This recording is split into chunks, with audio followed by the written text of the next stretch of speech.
This is Ronald Coleman, inviting you to radio's most dramatic half hour, Favorite Story.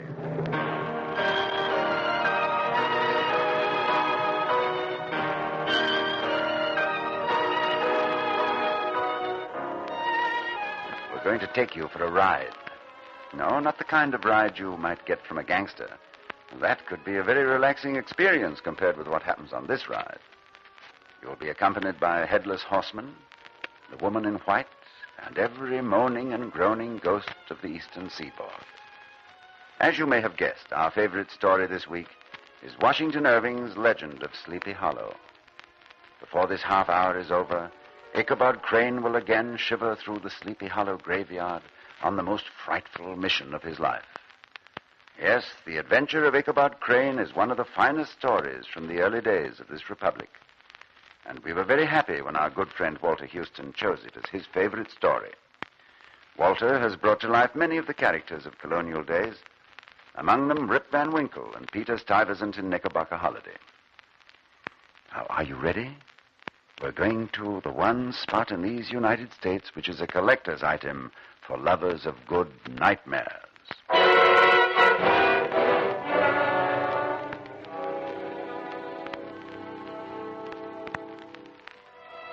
Its name is Sleepy Hollow. It's a small glen on the east bank of the Hudson River, not far from Tarrytown, New York. One of the quietest places in the world. And on summer afternoons, one of the loveliest. But on dark nights, it changes. You can hear strange music and voices in the air. And stars fall and meteors shoot more often across this valley than in any other part of the country. Listen.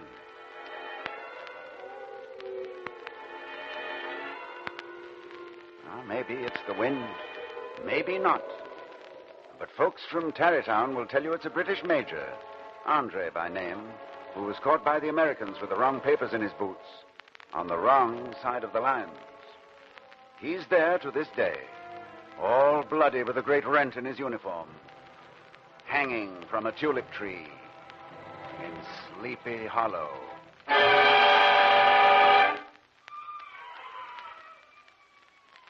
All that?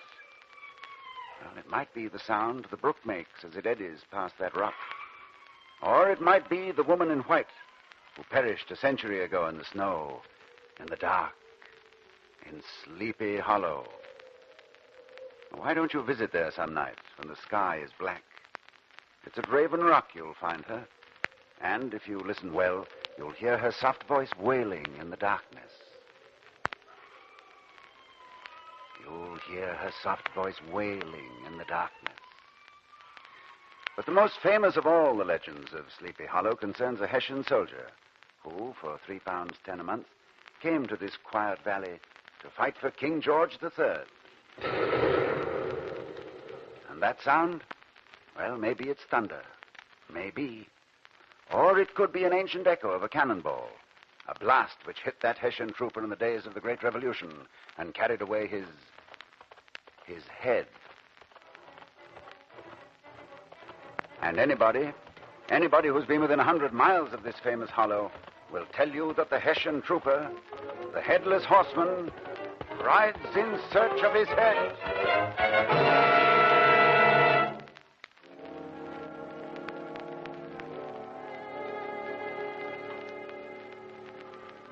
Not far from Sleepy Hollow, there's a schoolhouse. And early in our country's history, it had a schoolmaster, name of Ichabod Crane. All right, children, repeat after me. A penny saved is a penny earned. A penny saved is a penny earned. Very good, very good. Next, a stitch in time saves 9. A stitch in time saves 9. Excellent. Now, honesty is the best policy. Why? Why is honesty the best policy? Why, young man? Why, indeed? Because the honest man sleeps at night with no ghost to haunt him. Now, let us have this maxim, and all together now. Honesty is the best policy. That was very good, very good. Now, if you'll turn Hey, give me that. Aha! Ow! No spitballs in my classroom. You'll remember that, boy, and thank me for it the longest day you live. Now, class, we will... Yes, who is it? Mr. Ichabod? Can I see you, Mr. Ichabod? Certainly. Children, I'm stepping out of the room for a moment. You will turn to page 74 in your book of maxims and begin to memorize the first 3 on the page. In silence. Oh, you're the hired man over at the Van Tassels, aren't you? Has Katrina sent me a love message? Miss Katrina and her papa sent me over to tell you that you were supposed to come over to their house tonight. They do? Yeah. I mean, I am? They'll be holding a quilting frolic. Oh, how lovely. How perfectly lovely. Who else is invited? Well, let's see. There'll be the Muellers and Crosses and Mr. Van Ripper and Mr. Brown and his lady. Yes. Anyone else? Any other men? If you mean Mr. Brombones, is he coming? Yes, is Brom Bones coming too? He'll be there, sure. Saw him curring his horse a little while ago. Sure looks good on that horse, don't he, though? He's the handsomest fella I ever did see. Yes, that's all. That's enough. I know all about Brom Bones. Katrina and her father want to see us both together. That's so they can perceive how much more desirable I would be for a husband and son-in-law than Brom Bones. Yes, that's it. That's exactly it. It starts early, right at sundown. Miss Katrina said you shouldn't be late. Oh, I'll be there on time, in plenty of time. And ahead of Brom Bones, too.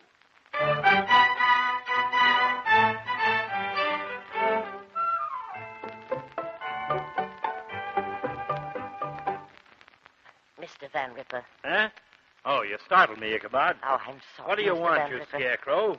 Whatever you want, the answer's no. Mr. Van Ripper, I'm going to a quilting frolic this evening. Where? At Mr. Van Tassel's farm. And the old boy invited you? Yes. You must be crazier than I thought. I fancy he's invited me for his daughter, Katrina Van Tassel. Then he has gone crazy. There's one favor I want to ask you, Mr. Van Ripper.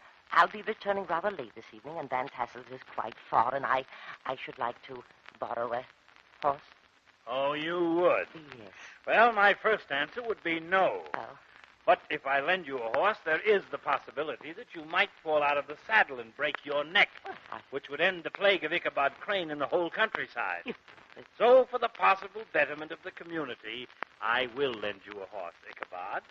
You will? Uh-huh. Well, that's very generous of you, Mr. Van Ripper. What horse am I to use? The large roan with a white forehead, the gray mare? No. I have a much better horse in mind for you, Ichabod. Really? Gunpowder is the horse for you. Gunpowder? That's right. But he's slightly swayback, isn't he? Better for speed. And a little blind? Sharp ears, that horse. Doesn't he limp? Best for riding in hilly country. Knows his way around. Oh, yes, but perhaps if you could let me have a different horse. You mean you don't want to accept Gunpowder? No. Certainly not indeed. No, Well, then it's all settled. You ride Gunpowder. Yes, I ride Gunpowder.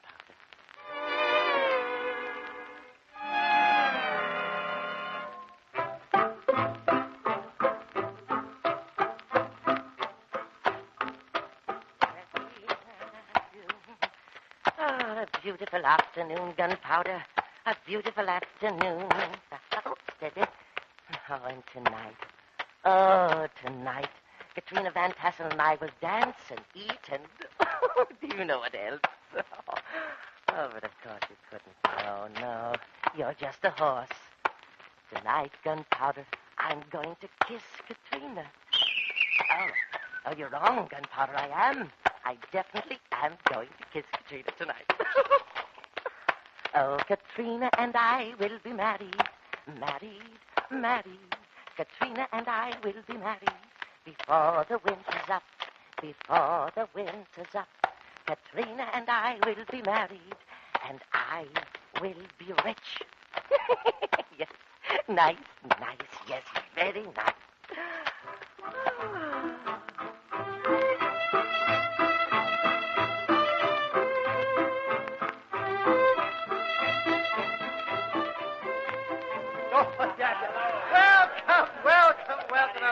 Welcome, one and all. Nice party, Mr. Benton.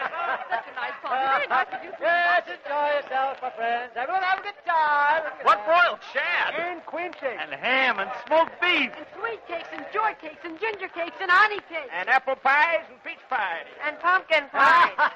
Fall to and help yourself, friends. Fall to everyone. Help yourself. Oh, yeah. Everyone enjoy. Oh, Arthur. Yes, Katinka. Has everyone arrived? Are all the guests here? Why, I believe so. Yes, I believe so. Oh, you mean... I'm worried. He wouldn't be late, especially for the food. Ah, my greetings, Mr. Van Tassel. And a sweet good evening to you, Katrina. Oh, Ichabod. You're here at last. Yes, I'm here. Welcome, schoolmaster, welcome. Help yourself to anything. Oh, thank you very much. I believe I shall.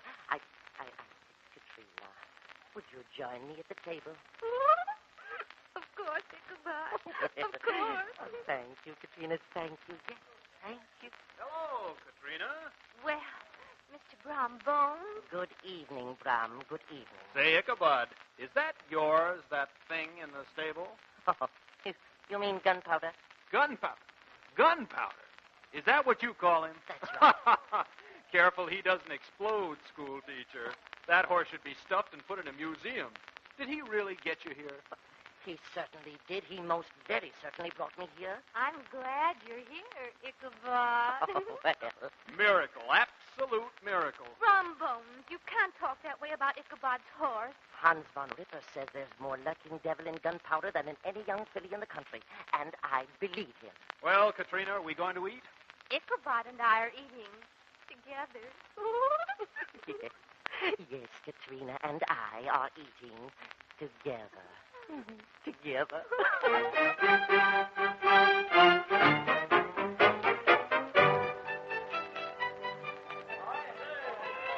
Dance, Katrina? Ichabod has just asked me to dance with him. He's a very good dancer. Ichabod, this is our dance. Oh, yes, this is our dance. Come along, Katrina. See you later, Mr. Bones.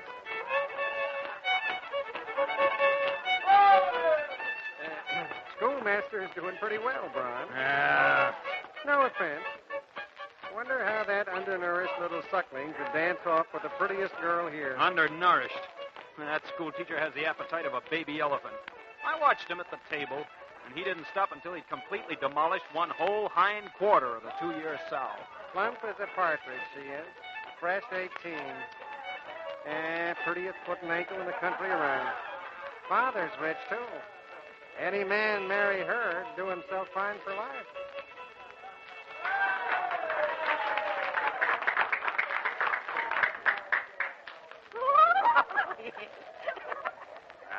She's taken a fancy to that goose of a schoolmaster.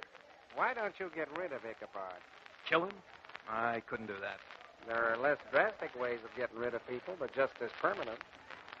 Brom, I wonder if the schoolmaster believes in ghost stories. What if he does? Seen him hurrying home a night, scared of his own shadow. Trembles. Always trembles. Yeah? What has that to do with me? There's one answer for you, Brom boy. Scare him out of town. Think it over, Brom. Scare him out of town. Scare him out of town. Yes. The rest of the boys will help you. We'll all help you. Scare him out of town.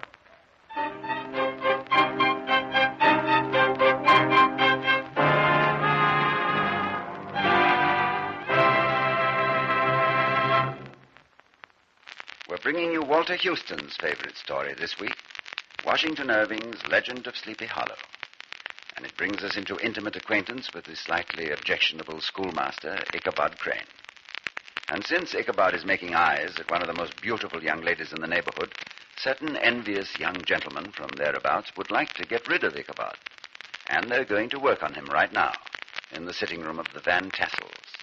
Here's favorite story, Act 2.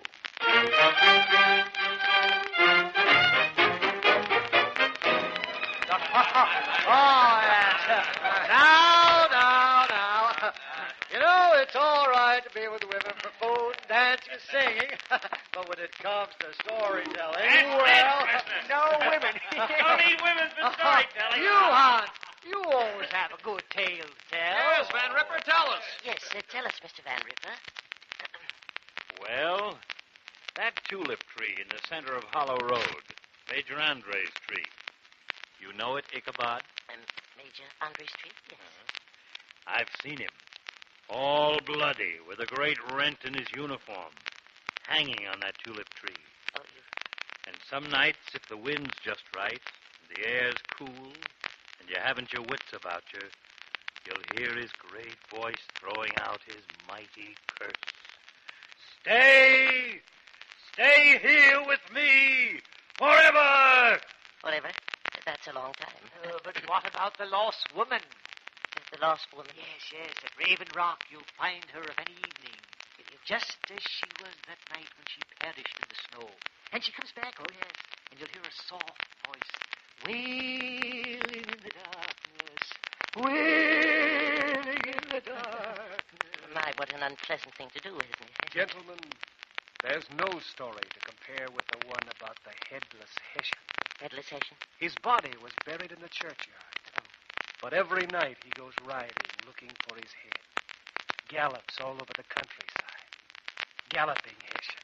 Galloping Hessian? Headless horseman. Headless horseman? Been seen lately, too. On his black horse. All in black. And no head. No head. My. No head.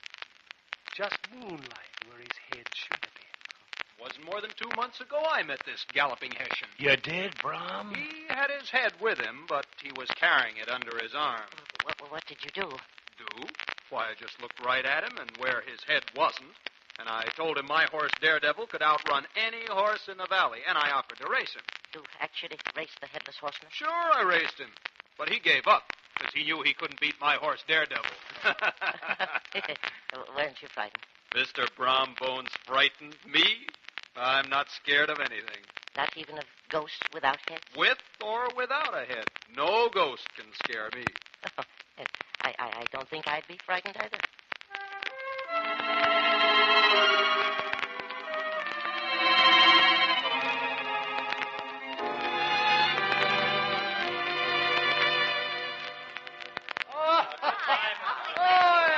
Katrina and I are very glad you could come. Again, maybe soon we'll do the same thing. For a special occasion. Papa. Good night, my friends. Good night, all. Katrina. Oh, Katrina, I must see you. Ichabod, I thought you'd left. Katrina, I heard your father speaking, and Katrina, could we get away from the others just a moment? Oh, Ichabod, I'm surprised. Please, I have something very important to say to you before I leave here tonight. Please. Well, in the cloakroom. No one can see us there. Oh, good, fine, excellent. Oh. Now, Ichabod, we're alone. Yes, Katrina, alone. You and I. For the first time this evening. You said you had something very important to say to me, Ichabod. What is it? Oh, it's very difficult to speak when you're so near to me, Katrina. Very difficult. Ichabod Crane, you aren't going to take advantage of me, are you? Oh, no, indeed, my dear Katrina. I should say not, no, indeedy, no. But I can kiss you. Kiss me? Oh, after tonight, I know it is only a matter of a very short while until you and I are married. Ichabod Crane, don't you come a step nearer. And now I know that you love me, and Katrina, my love. I'm not your love. I never was, and I never shall be. But tonight you acted You so were that invited tonight only to help Mr. Brombones make up his mind about me. And I never... Brombones? You only wanted me here to make him jealous. To make No! Now, Mr. Van Tassel. So this is what you're doing, Ichabod Crane. Now, Mr. Van Tassel, Katrina and I were only... Out, Mr. Ichabod Crane, Now, out! please, Out, but I was only... Out, I say! Mr. Van Tassel. And here is your hat. And your coat. But I only was... And your umbrella. Oh, but I only... And never come near my daughter again. Oh. And get that broken-down old plow horse out of my barn.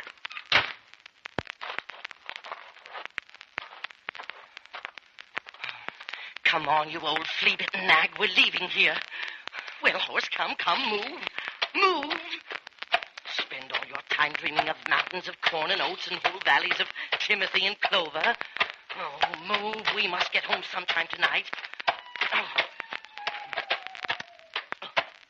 What was that? What? Oh. Just a hoot owl, I guess. Gunpowder, don't waste time. Let's get home. We must get home.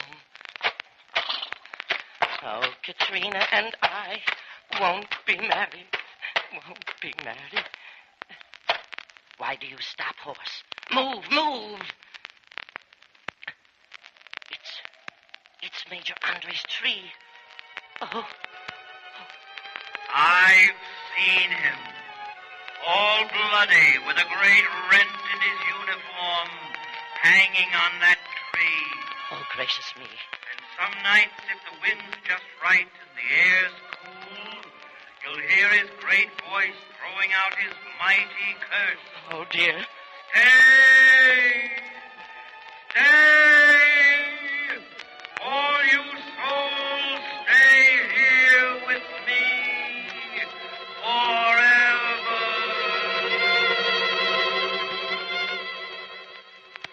Oh, my goodness. Move, Gunpowder. Get a move on. Oh, what? It's a Draven Rock, you finder of a winter evening, just as she was that night she perished in the snow. Merciful heaven. And she comes back, and you'll hear her soft voice wailing in the darkness, wailing in the darkness.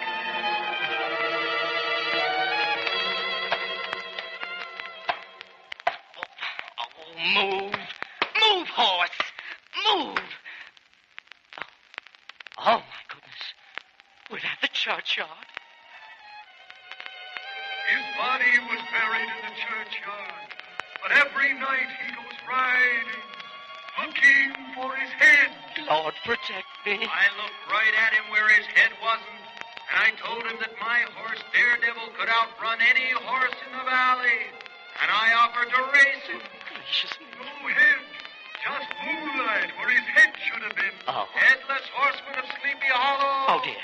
Galloping goes. Galloping? No head. No head. No head at all. No head at all. Headless. Headless. Headless horseman of Sleepy Hollow.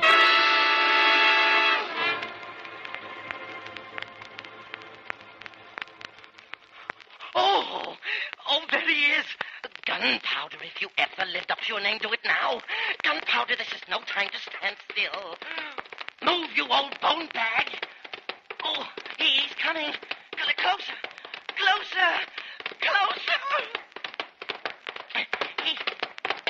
He has no head. It's the headless horseman. He's carrying his head under his arm.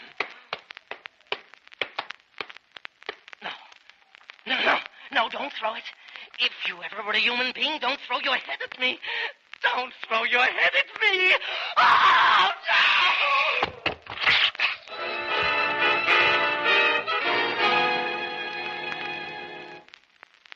He didn't come home from your party the other night. Ichabod? He left in a great hurry, too. Funny thing. Found Gunpowder, the horse I lent him, grazing in my far pasture the next morning. I wonder what became of Ichabod. Well, hello, Brom. Hello. Just telling Katrina I haven't seen hide nor hair of Ichabod Crane since the party the other night. No? Telling her how I found his hat in the pasture by the church. Oh, yes, and a squashed pumpkin. Hat and squashed pumpkin? Yeah, well, Brom, I don't understand. Hat and squashed pumpkin, and no Ichabod Crane. No Ichabod Crane. Guess we'll have to get a new schoolmaster. Yes, I guess we will. Katrina and I will want our children to be educated. Oh, Rob. No one is supposed to know we're going to be married. Well, I think it's all right. Did you say squashed pumpkin about the size of a man's head? Why, yes. Now, do you suppose that had anything to do with the strange disappearance of Mr. Ichabod Crane?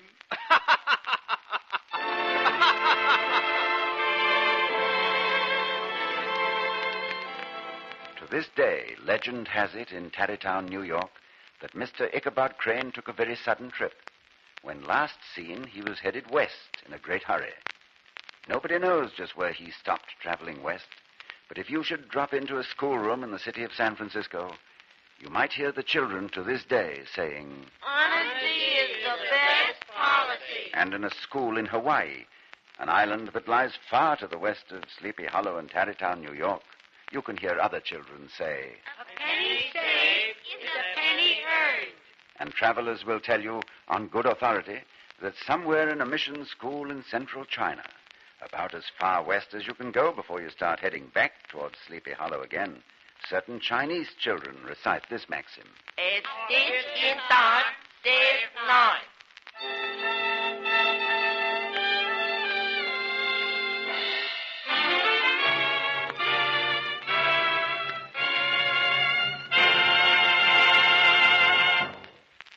And so we take our leave of the legended schoolmaster of Sleepy Hollow. The young man who played Ichabod in our favorite story is not only one of Hollywood's best young character actors, but also a famous songwriter whose popular tunes you've heard many times over your radio. His name is Sidney Miller. Claude Sweeten conducted the favorite story orchestra, and Walter Houston chose The Legend of Sleepy Hollow as his particular favorite story.